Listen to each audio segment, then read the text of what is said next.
Haram channel நண்பர்களுக்கு வணக்கம். Chennai central, Egmore, Tambaram ரயில் முனையங்களை தொடர்ந்து பெரம்பூர், வில்லிவாக்கம் இடையே 4வது முனையம் அமைக்கப்படும்னு ரயில்வே நிர்வாகம் அறிவிச்சிருக்காங்க. அதை பத்தி தான் இந்த வீடியோல பார்க்க போறோம். வீடியோக்குள்ள போறதுக்கு முன்னாடி இந்த மாதிரி யூஸ்ஃபுல் இன்ஃபர்மேஷனை தெரிஞ்சுக்க மறக்காம நம்ம ஹரம் சேனலை சப்ஸ்கிரைப் பண்ணிக்கோங்க. சென்னையில் முக்கிய ரயில்வே முனையமாக சென்னை சென்ட்ரல் ரயில் நிலையம் தற்போது இருந்து வருகிறது. இதனைத் தொடர்ந்து அதற்கு அடுத்தபடியாக எழும்பூர் ரயில் நிலையமும் தாம்பரம் ரயில் நிலையமும் இருக்கிறது. இந்த ரயில் நிலையங்களிலிருந்து தினந்தோறும் லட்சக்கணக்கான மக்கள் மருத்துவ தேவை, வியாபாரம், கல்வி, வணிகம், கோவில் தரிசனம், சுற்றுலா ஆகிய தேவைகளுக்காக பல்வேறு மாநிலங்கள், மாவட்டங்களுக்கு பயணம் செய்து வருகின்றனர். இதனால் தற்போது சென்னையில் சென்னை சென்ட்ரல், எழும்பூர் ஆகிய ரயில் முனையங்கள் போதுமானதாக இல்லை. தாம்பரம் ரயில் முனையம் அறிவிக்கப்பட்டு செயல்படுத்தப்பட்டாலும் அது சென்னை புறநகர் பகுதியில் அமைந்துள்ளதால் தென் மாவட்டங்கள் செல்லும் ரயில்கள் மட்டுமே இயக்கப்படுகின்றன.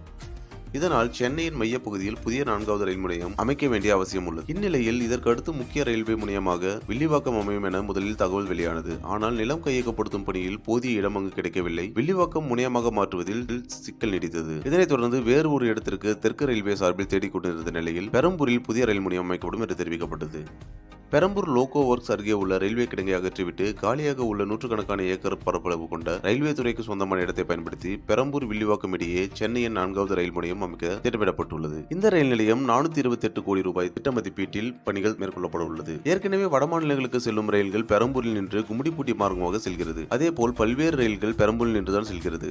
ஆகவே இந்த ரயில் முனையம் செயல்படும் பட்சத்தில் வடக்கு நோக்கி செல்லும் பெரும்பாலான ரயில்கள் இயக்கப்படும் என எதிர்பார்க்கப்படுகிறது.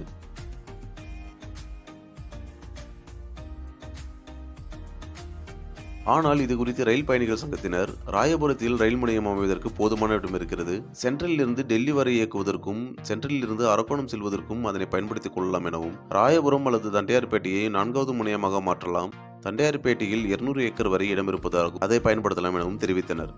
தண்டையார்பேட்டை அல்லது ராயபுரம் ரயில் நிலையத்தை முனையமாக்கினால்தான் பொருத்தமானதாகவும் எந்த இடையூறும் இல்லாமல் இருக்கும். பெரம்பூர் ரயில் நிலையத்தை முனையமாக்கினால் எந்த லாபமும் இல்லை. பெரம்பூர் ஏற்கனவே நெருக்கடியான இடம். இதில் 4வது முனையம் அமைப்பது ஏற்றுக்கொள்ளும்படியாக இல்லை. பெரம்பூரில் அமைக்கப்படுவதால் காலப்போக்கில் சென்னை சென்ட்ரலில் இருந்து அரக்கோணம் செல்லும் ரயில்களை பெரம்பூரில் இருந்து இயக்குவதற்கு வாய்ப்பு இருக்கிறது. இது தாம்பரம், கும்மிடிப்பூண்டி உள்ளிட்ட ஊர்களில் இருந்து வருபவர்களுக்கு சிரமமானதாக இருக்கும். பெரம்பூர் வர வேண்டும் என்றால் தனி வாகனம் பிடித்து வர வேண்டிய சூழல் இருக்கும்.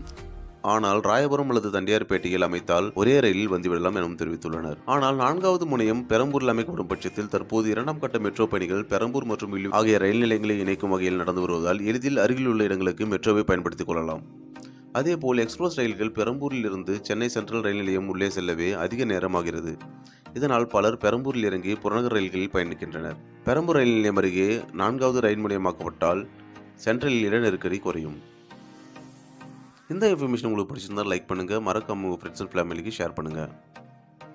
மீண்டும் ஒரு வீடியோவில் சந்திப்போம். நன்றி.